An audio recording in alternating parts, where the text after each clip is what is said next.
Retro ரசிக நேயர்களுக்கு வணக்கம்.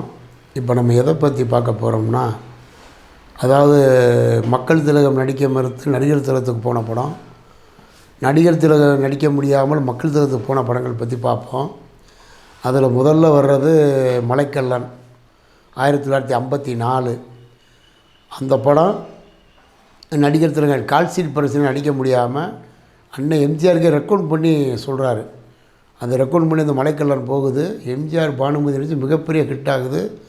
இந்தியாவின் மாபெரும் தங்கத்தில் ஒரு 11 வாரங்களுக்கு மேலே அந்த படங்கள் ஓடுது மலைக்கல்லன். அதுக்கு அடுத்து நீங்கள் பார்த்தீங்கன்னா 1957 ராணி லலிதாங்கின்னு ஒரு படம், டிஆர் ரகுநாத் பழைய டைரக்டர் ஒன்று கேள்விப்பட்டிருப்பீங்க. அவர் தான் அந்த பாக்தா திருடன் எம்ஜிஆர் வச்சுலாம் எடுத்தார் அவர். அந்த டிஆர் ரகுநாத் சிவாஜியை வச்சு மருது நாட்டு வீரன்லாம் எடுத்திருக்காப்புல. அந்த டிஆர் ரகுநாத் எடுத்த ராணி லலிதாங்கி படம் கொஞ்சம் அந்த சிவபெருமான் அந்த மாதிரி இதுக்கு வர்றதுனால அப்போ பகுத்தறிவு கருத்துக்களில் ஈர்ப்பார். இந்த மக்கள் திலகம் முடியாதுன்றாரு. அது நடிகர் திலகத்துக்கு போகுது. அந்த படம் எனக்கு நினைவு தெரிஞ்ச வரைக்கும் தங்கத்தில் ஒரு 9 வாரங்கள் வரைக்கும் ஓடினதான் நினைவு. 60லேருந்து ஒரு 70 நாட்கள் ஓடி இருக்குன்னு நினைக்கிறேன். உறுதியாக தெரியல தங்கமா அப்படிங்கிறது ஞாபகத்தை வச்சு சொல்கிறேன். அதுக்கடுத்து பார்த்திங்கன்னா 1958 டிஆர் ராமன்னா ஒரு படம் எடுக்கிறார், காத்தவராயன்னு. அந்த காத்தவராயன் படத்தை எம்ஜிஆரை வச்சு எடுக்க தான் அவர் முடிவு பண்ணுறாரு. அதுலேயும் எப்படின்னு கேட்டிங்கன்னா, அந்த பகுத்தறிவு கருத்துக்கள் அந்த கடைசியில் சுவர்மான்ட்ட போய் சேர்கிற மாதிரி காத்தவராயன் சீன் வரும். அது எம்ஜிஆர் கொஞ்சம் யோசித்து தம்பிக்கு கொடுங்க அப்படின்ற மாதிரி சொல்கிறாரு. அது சிவாஜி சாவித்திரி நடித்து மிகப்பெரிய ஹிட் ஆகுது. மதுரை சென்ட்ரலில் பெரிய வெற்றி பெற்ற படமாக சென்ட்ரலில் ரிலீஸ் ஆகுது காத்தவராயன். அது 1958 அந்த ஒரு படம்.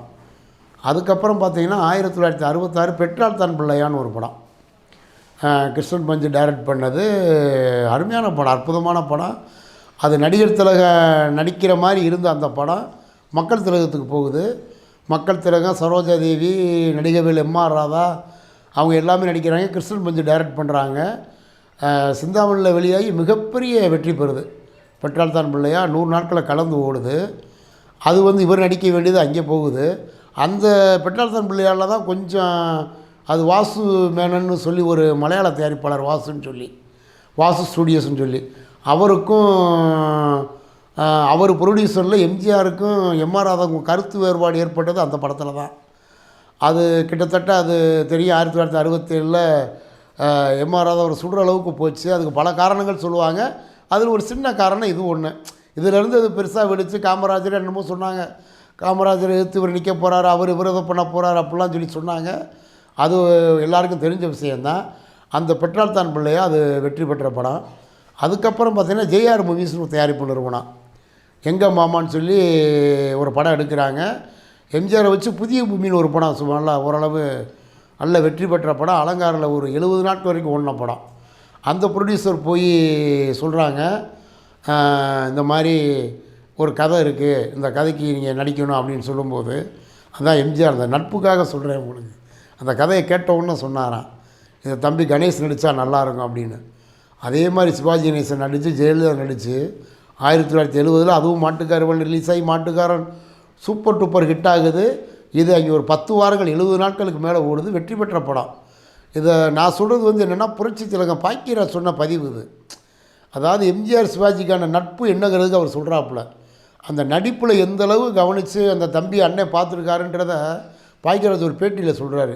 அந்த ஏஆர் மூவிஸ் கம்பெனி அப்படியே எங்கள் மாமா எடுத்து அது மட்டுக்கார அளவுக்கு ஹிட்டு கிடையாது, அது ஓரளவு நல்ல வெற்றி பெற்ற படமாக அமையுது. மீண்டும் ஒரு காணொளியில் இன்னும் பல திரைப்படங்கள், இந்த மாதிரி விடுபட்டு போன திரைப்படங்கள் சம்பந்தமாக விரிவாக பேசுவோம் என்று கூறி விடைபெறுகிறேன். நன்றி.